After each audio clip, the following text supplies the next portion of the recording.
Ndi naza boy sina pesa nzambe mbote boy. Vraiment sina pesa nzambe mbote. Omoni makambo ozoluka. Sina pesa dia nzambe. Beba wati. Sina pesa nzambe mbote penda oyoka penda na ngomba bawana banani ndika basere ba Samuel. Bawana banani biso Yesu Masia mwana ya Nzambe na papa ne Jesus na Maria bangunda na Egypte.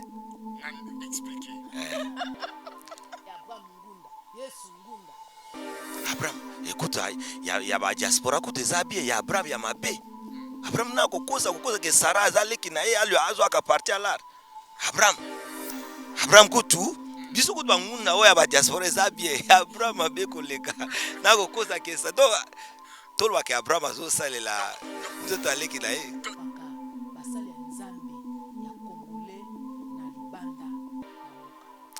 En toi, mi ba pasteur congolais na niveau libanda bazo on serete. Pone nazo lo serete tolanda ka ba prophète. Mutso azolo neti moko na mona azolo ba ke Nzambe azotal sanga na limité pasteur mako kufa. Papa vraiment. Prophétie nini wana? Nzambe nini?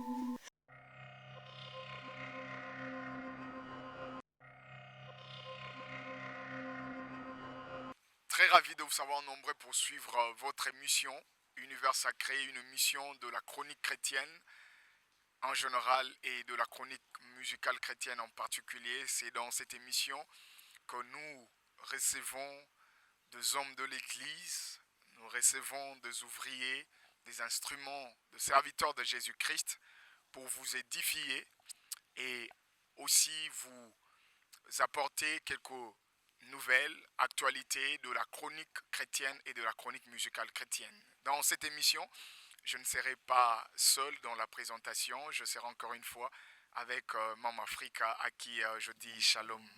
Shalom, prophète Trésor Amos, shalom à tous les téléspectateurs, vous nous suivez, les internautes, vous nous suivez ici et ailleurs, vous nous suivez partout. Bienvenue dans Univers Sacré. Voilà. Dans cette émission, Univers Sacré, à ce numéro, nous recevons le pasteur John Ngela. Il est le pasteur principal de l'église Fraternity Church. Bien sûr, une église qui a son adresse à Londres et l'homme de Dieu évolue aussi à Londres. Il est notre invité. Parfois, on l'appelle l'homme de 5 pains et 2 poissons. Shalom, homme de Dieu. Shalom, prophète. Vraiment, je suis ravi à cause de la émission. De temps en temps. Mais le pinga na za sur terrain à plateau na me un Pierre nanga plus qu'à na mission yo dès qu'on présenter ce pasteur John Ngela retour à la parole tous a pasteur motivateur parce que tous a vraiment va pasteur aux qui destiné aux pasteur tous a qui destiné aux la pasteur mais Nzambe a logoti bilogo zanga kitina comme ça on a tina tous ko motiver pe bat mususu pour ba rejoindre côté na mseza bien. Voilà, pasteur John Ngela, on va commencer par cette première question. Boni, déjà l'isolo, il y a confinement avec cette pandémie coronavirus. Pour vivre en Boni, parce qu'il y a à peine, Londres, à peine quelques jours que vous en avez à Kinshasa. En tout cas, vraiment, ma confinement, il y a pandémie au Covid, ça qui vraiment passe. Parce que na kacha média ba message vrai zalaki ben toxpe zalaki et même qui ba tout père ba tout sou bela qui même avant a comme malade comme elaé et za ko père kota kana bato zalaki vraiment frustré makasi mais zalaki vraiment peine sur na poto biso na Londres confinement na zalaki street même ko malibanda zalaki pas nedinga personnellement na saki 2 mois ça ko même libanda zalaki passe au kapela qui occupé sous malade. Mais grâce à Dieu, vraiment, tous en vie, vraiment, je remercie Dieu. Parce que tout le monde qui tout autour n'a pas de bataille, tout le monde est bien dans mort. Net plus dans Londres, tout comme plus, dans UK, tout comme plus de 60 000 morts. Donc les acquis belles vraiment. Bateau Koufa Kiming, mais nous bénissons le nom de l'Éternel. On va garder jusqu'à un moment vraiment. Les acquis facilité. Voilà.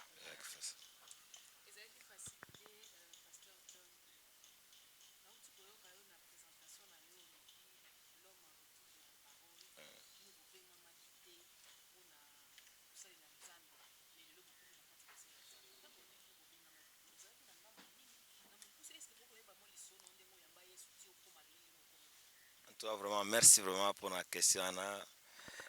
En tout cas, vraiment, quand on a lobby, des Bible lobby que Dieu a joué des choses minimes, des choses viles. On a confondre l'intelligence humaine.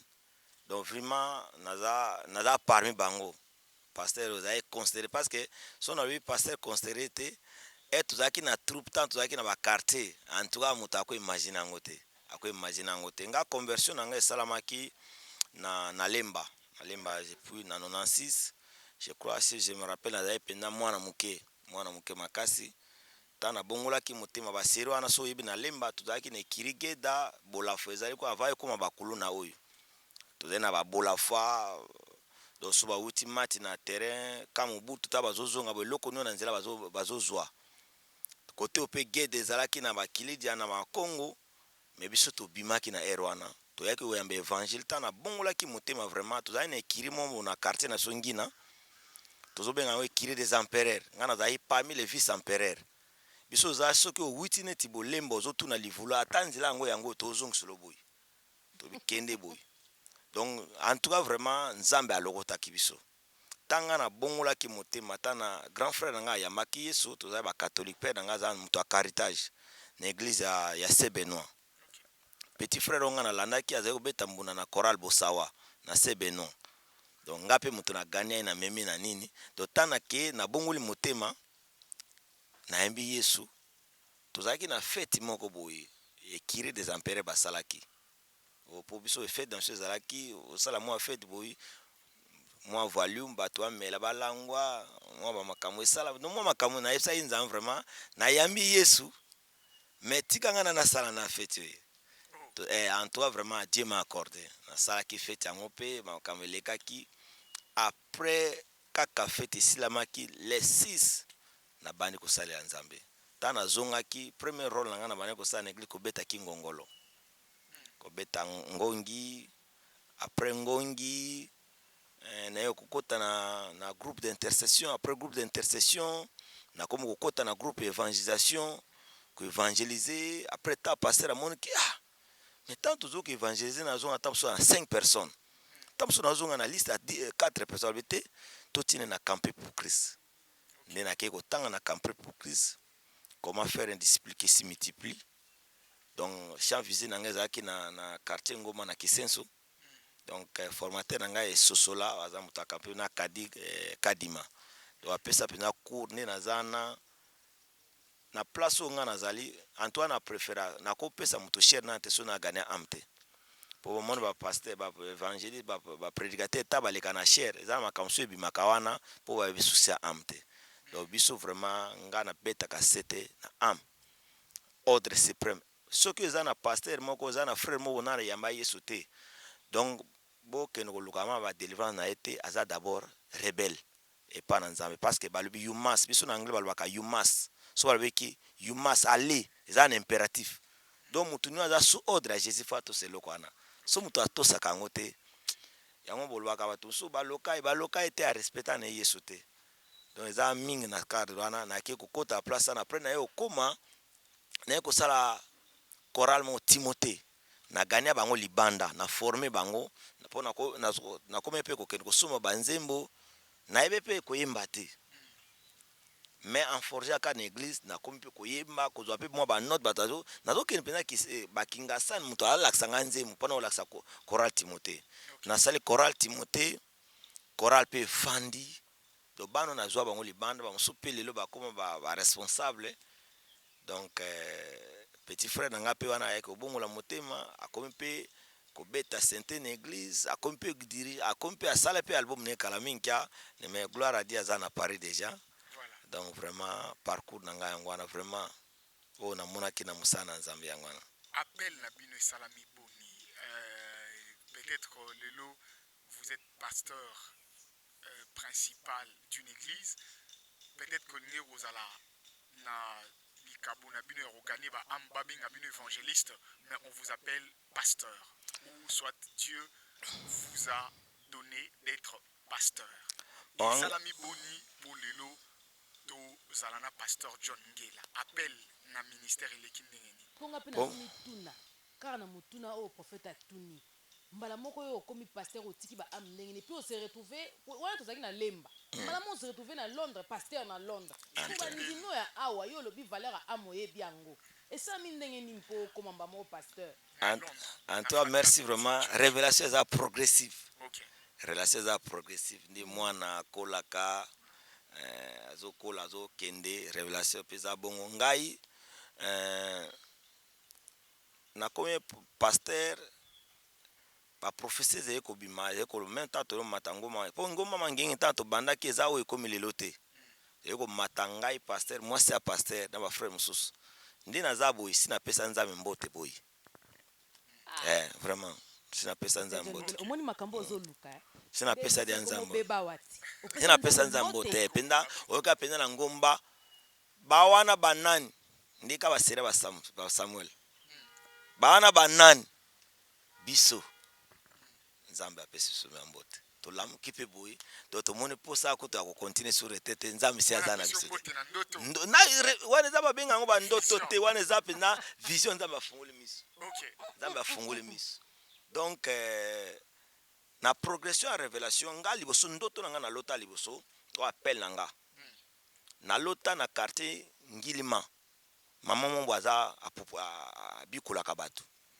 na loti na se retrouver na ndako ya mama na liboso mpo azobikola nabi eloko nini ozosala ça c'est première fois mpo ya kogane ba ame ozosala nini awa alobi te era baluki bo atali ngai yango na yebisi mama kende biso bapaster méprisable era atali ngai yo mwana moke boye eloko nini okosala biso tosala mosala nabi te mama eloko ozosala oyo yesu si aya nalakisa oke na mwana moke te au nom de Jésus mama na paralysé na bisi na kolakisa osu pour la première fois na vie nanga nazoloba au nom de Jésus ndako ezobaluka nde bagumbaka etoko eza ba grande révélation epe na tokomi na niveau yango te donc eza ba grande révélation toza na progression nango na mpe tokomi na moment ya réalisation nango effectif te mais ndako ebana kobaluka mpe ezwi ti ndako ya bavoisin so na mono ebike eza quartier ndoto oloti na matete ebike matete baseri wana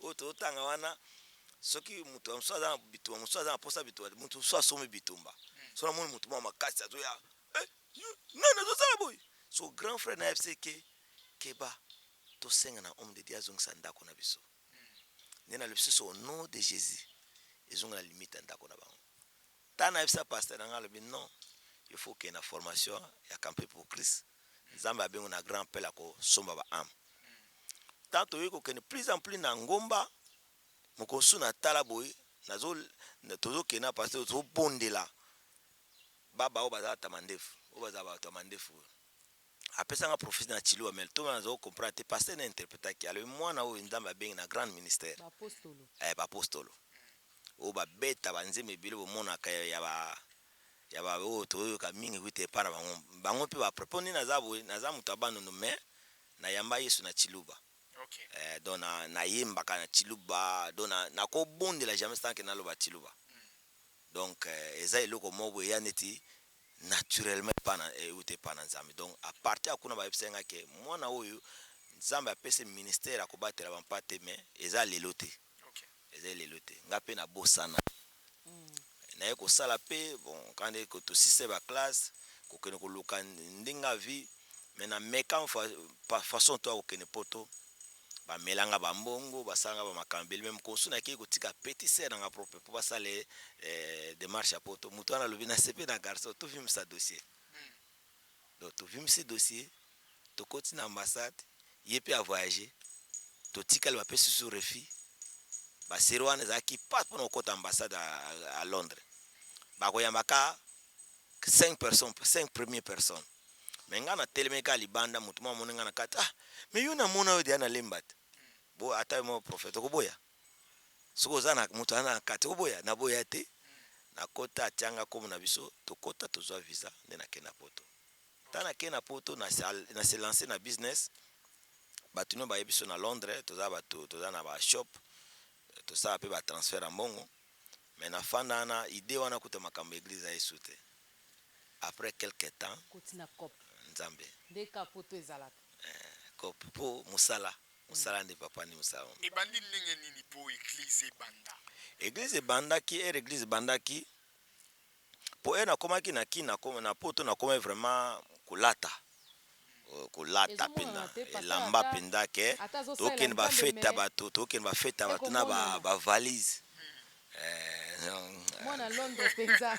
Pasteur John, continue comme yokolanda songi na ngate ngana ko tiboloka. Continue homme de Dieu. Donc tokota ina forme.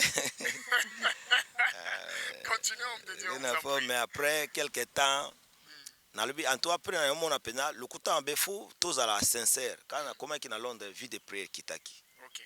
Asala ki pena nos phrases par rapport à la foi. Na koma ki dans naza suna ba prière nazo sana kinte naza suna ba retraite nazo kota te moi mbili nga ekota ki me na yeko senga pe pa nzambe na ngana bi nzambe fo sunga ngana bala. OK. Sunga ngana bala ndeni na bana koluka pe mwasa ko bala koluka moko sona yokuta pe na ekele moko tukutane naye na ki présenter grand frère lui nini yo yika siko yo na bite ya edenga po après ko bala makamso ko sala mebele et puis na bisenza msoki na bali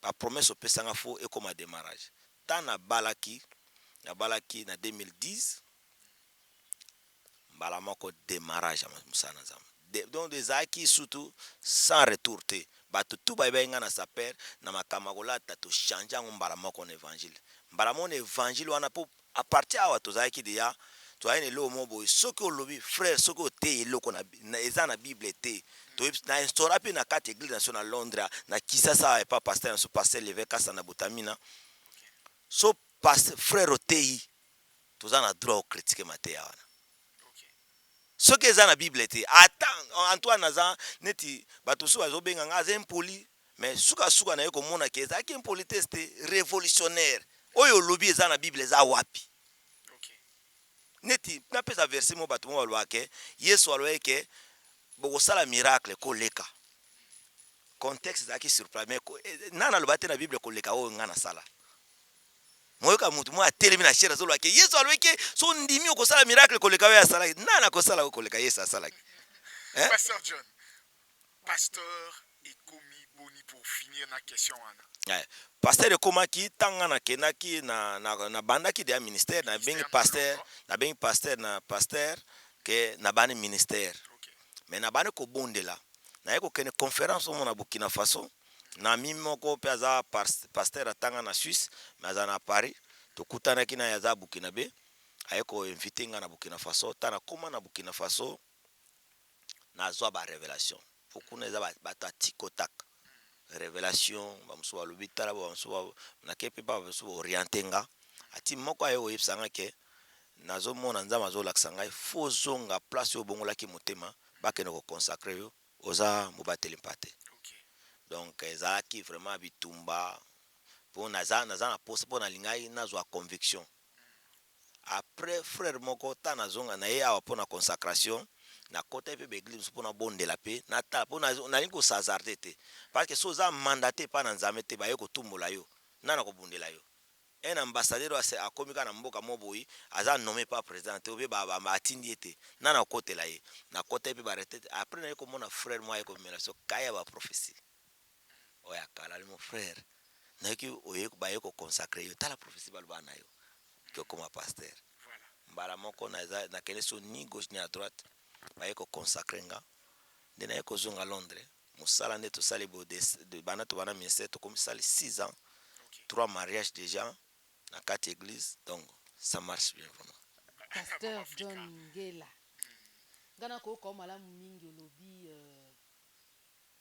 aux l'homme au retour de la parole ce qui muta tei makambo eza na bible te en tout cas yo na ye Simbate kasi pasteur nga alina tuno mutuna yo tala caméra lokola muto abengami na nzambo zu ba révélation ozu tana yo penza ya ko gagner ba ampe yo za l'homme de la du retour à la parole. C'est-à-dire que selon la parole de Dieu pasteur John Ngela ko bwaka ngunda na poto na lingite yo beta lisolo ya yo te ngundele kaka ndenge nini mais ko bwaka ngunda lokola mwana nzambe parce que bande ko bako tala biso bana nzambe mususu pa ko mitungisa lobi nga modelo na bwakela ngunda lisolo ko kosa ntango mosusu mais lelo nabongola motema likambo wana eswaka nga kaka nakende oyebisa mondele vérité akobotola nga papier na ye te po tobika kobwaka ngunda Pasteur ezaka John Ngela. kokosa mingi ata bandolanda yo te me okokosaka o bandolanda ngai tala na kamera yebisa biso mpenza bosolo likambo ya ngunda eza lisumu to mpe ezaka nzela mo nzambe alekelaka. En toi, merci pour la question. Par rapport à la Bible, donc, tout au bien à mon conseil, il y a des ngunda na Égypte. Yesu Masia, ngunda na Égypte. Jésus-Christ. Yesu Masia, mwana ya Nzambe, na papa ne Jésus na Maria, bangunda na Égypte. Nzambe alobi. Joseph zwa mwana yuna Maria bokima po Herode alinga boma alinga oke nzambe azali na pouvoir ko écarter Herode mais alobi nzambe misik aza nalinga yaza ka likolo ya wate toluka ya kuluka te te ngape nalinga te njuro nzambe akita na mboka mobo azala ka likolo toluka ya kuluka. So akomi na mukili bato corrompre azalaka ndi azalaka yango mona azola na piso balobi que Dieu regarde au-dessus si un homme intelligent qui cherche Dieu. Ah non, Dieu azala likolo. Yesu nzambe abisi Joseph na Maria boke en Égypte. Ake bake ofana connexion ya ngunda te. Bake na ngunda penda. Ngunda. Abraham ngunda. Jacob n'en parlons pas. 17 ans ya ngunda.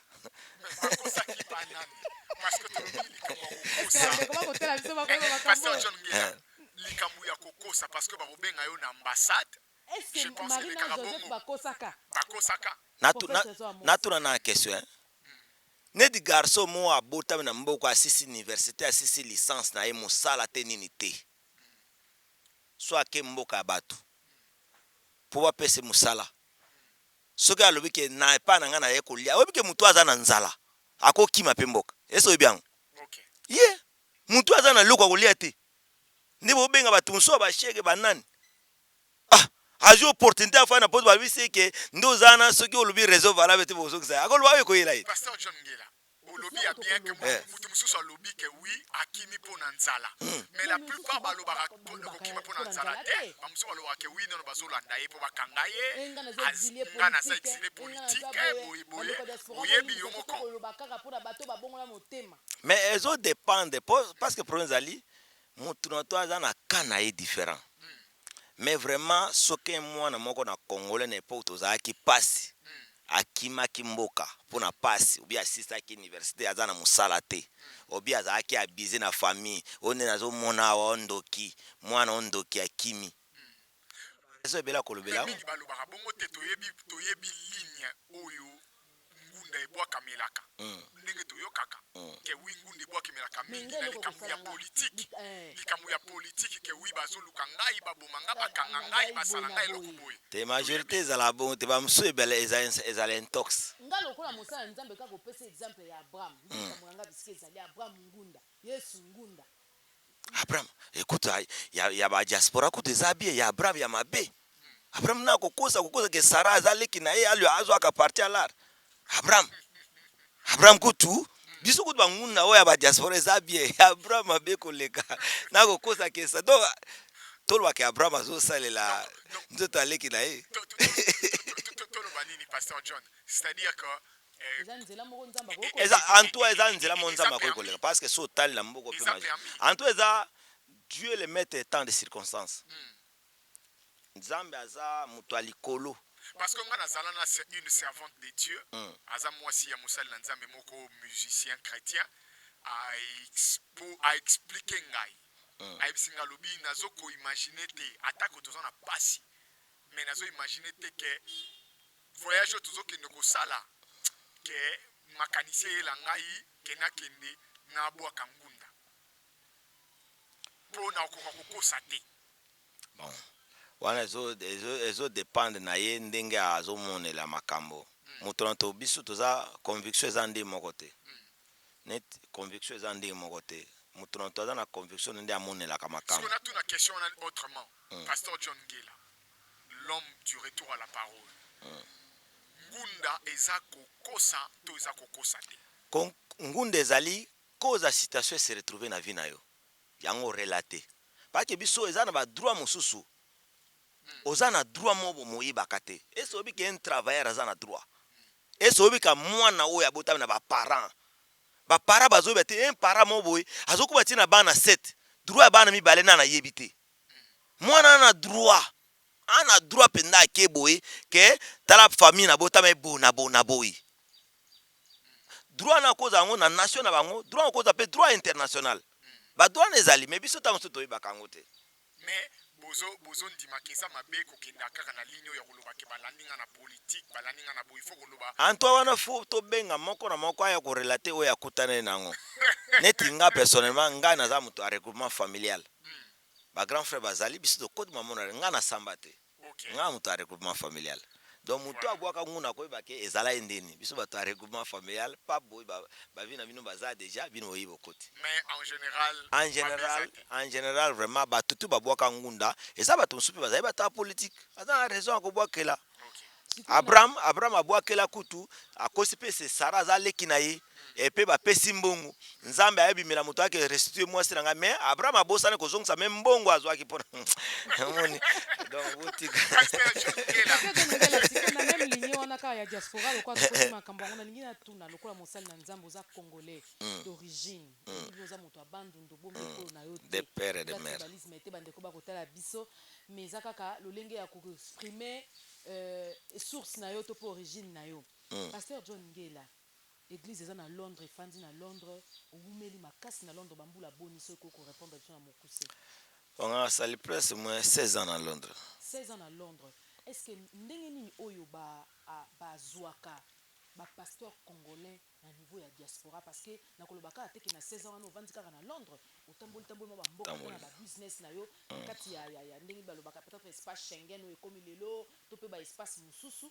Alors ndenge nini oyo bazwaka basali ya nzambe ya congolais na libanda ya mboka? En toi mi ba pasteur congolais na niveau ya libanda bazwa on seriete. Pone nazo lo seriete biso to suki na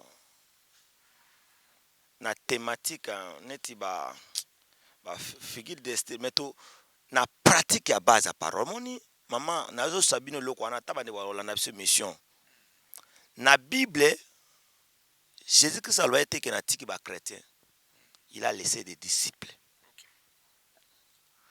plus de 278 fois les mots disciples répétés dans la Bible et puis Jésus a le qui pour ba ke mutu aza disciple nanga c'est l'amour. L'amour. Donc cause ezali manque d'amour et puis promesse anine balandi Yesu te. Parce que mutu alobiki aza musai na za fois azala Yesu mutu a mandaté ye. Okozala ambassadeur à RDC na Grande-Bretagne, soko za mandaté par le gouvernement te. Et la plupart baza mandaté. Baza mandaté te. Parce que mutu aza mandaté te eza mutu aza mandaté te abanoloba oyeza. Mais mutu aza mandaté par gouvernement banota la constitution. Constitution lubinine. Constitution salinine. Poto sa ni kaboy. Batu parce que nazo mona sota na télévision ouais aleki a fingi ouais aleki a lewe mabe boy. Mais on corrige pas le mal par le mal. On corrige le mal par le bien. So muninga yibi. Neto mona baton so azo leko baton so asalaki wa so asalaki boy. Yo salaki nini? Oyo yo liaki osali nango nini? Ozongisi. Et c'est repentance. Ezaka koluba na munoko bato na bise mama na bongoli motema. Yango ni repentance. Soko yiba kimbonga bato ali kelemba. Poto yiba ke muto ya bongoli motema fo sala nini? Fo zongisa. Botango zongisi te c'est aujourd'hui repentance.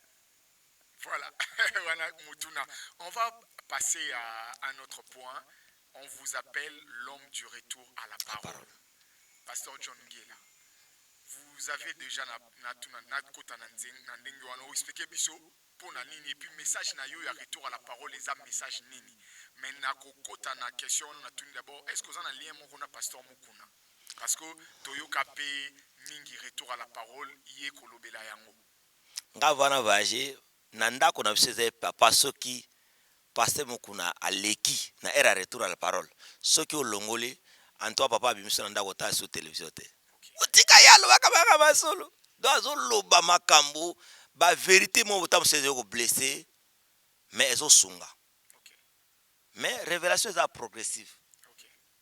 Révélation ezo kola makambo ezo ya biso pe to landi mais tam sou par rapport à oya tena par rapport à nga tokoza pe na lignée moko kaka mais aza papa baba patriarche muto akosote so mutu moye na mboko ya ko wanga na nti mo évêque Mukuna bon na éviter bon asa bon na éviter c'est leur concession d'abord à papa de baza basali ba makambo bela mboko oyo o tam so ngana nako lokola na salite na ko critiquer bango te ko critiquer net na tane da so na mona leka na télévision azo finga azo lwabo biso to yaka ko mema pierre plango bango bako baleka ki te biso to ko leka parce que ngai tam so na côté ya bato baza ndenge na nga ozaki ba négliger parce que ozobeta pe loko mo wana lobaka 5 pains de poisson 5 pains de poisson uti wapi tangu bato azaki nzala baza ne loko olia te yesu abisima ekolo bolesa bango mo ekolo moko to alobi jésus même ataku na zana mbon magasin to kosoma biloko oyi petit moko abimi ko na zana 5 pains de poisson. Yeah.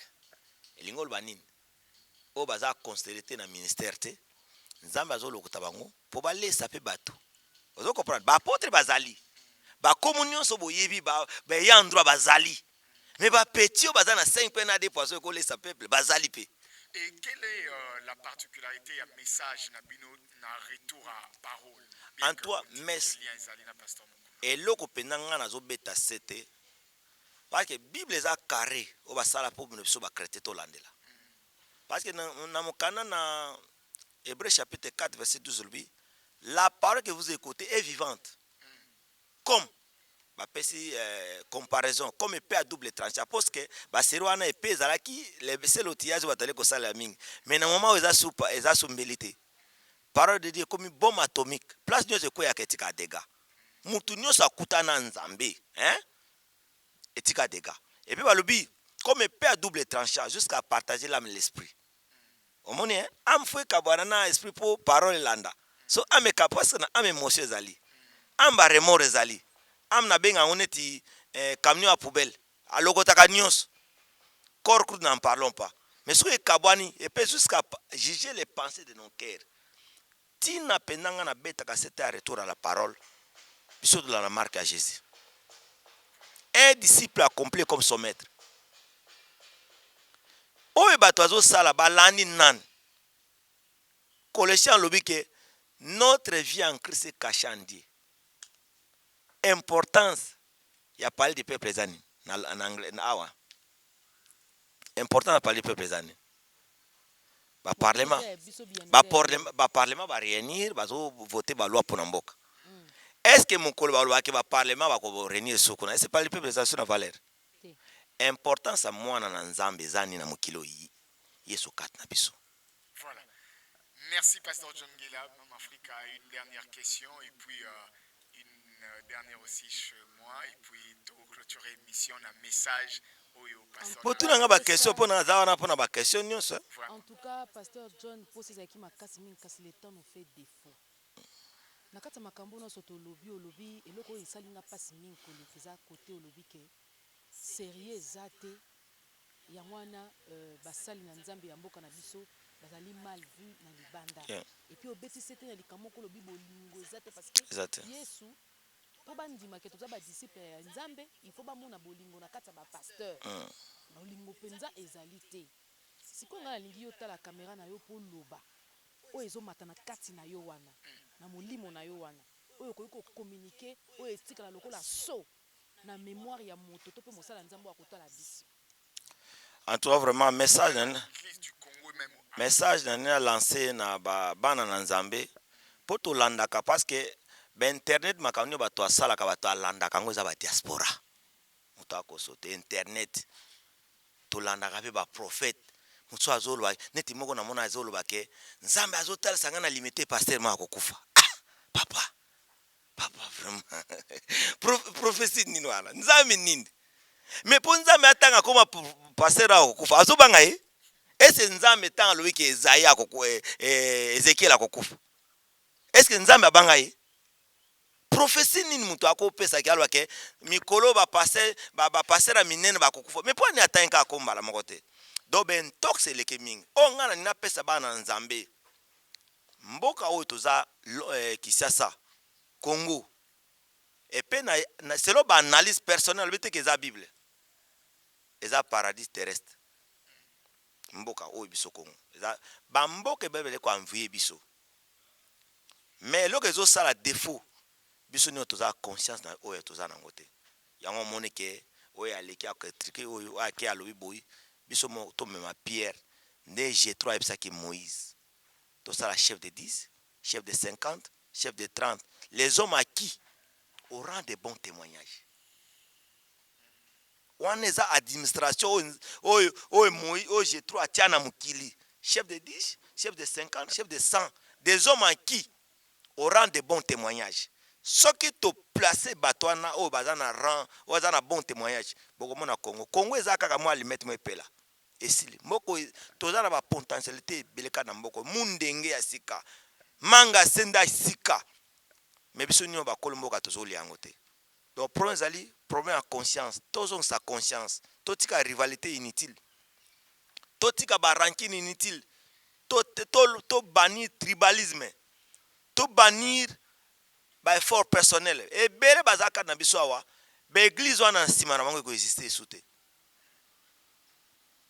et après ye kaka so akebo église limwe na net mon peuple tous un problème de leadership au commun église pendant des années pasteur titulaire car pasteur a joué en zate pendant des années donc c'est le comment foule le to bongsa pour église à Congo et que nzambe a visité Congo nzambe a salama kambeka na Congo mais tu prendre conscience de soi pour te ba oyo tozanango nzamba ko pambola biso. Merci, c'est en ce mot que nous finissons cette émission avec le pasteur John Ngela, si Dieu le veut, à Wozonga les avant à Kende et Dieu nous fera encore du bien. Merci beaucoup à Mama Africa. Merci beaucoup, prophète Azor.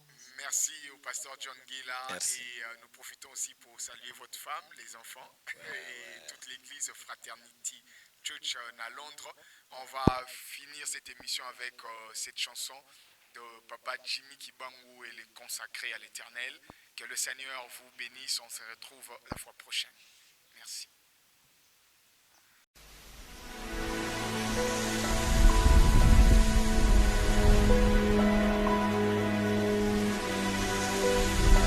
Baba wetu kule mbinguni, siku ya leo tunaomba kama ushuke, hatupendi tena kukupelekea masifa kule mbali ya mbinguni. Tunatengeneza meza yetu, shuka Baba, pokelea sifa lako hapa nyumbani yetu, kisha uwale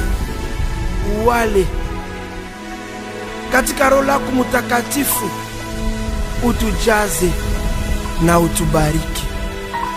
Shuka Baba, shuka Baba.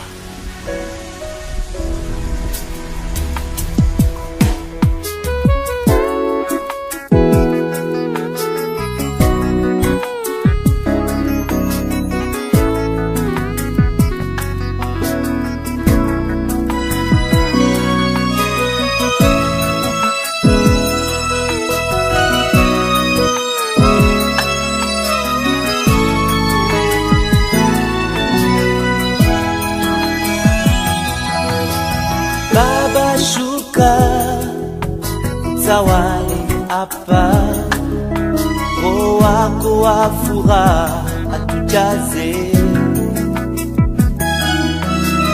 Baba shuka, tawale hapa, ndani yako tuna furaha wa milele. Baba shuka, Baba shuka, Baba shuka, tawale hapa.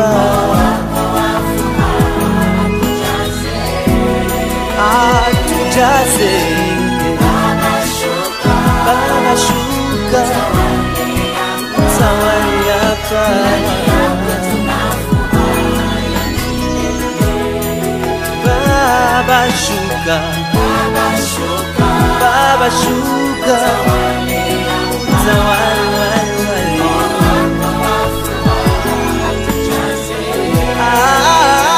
tujaze, Baba shuka,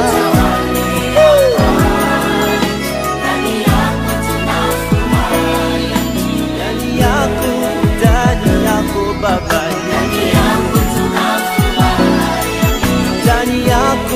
ndani yako Baba, ndani yako Baba,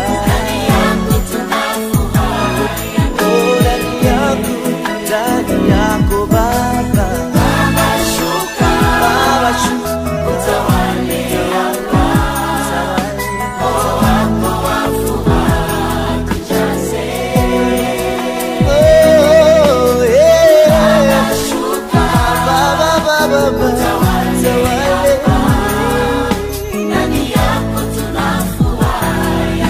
ndani yako tuna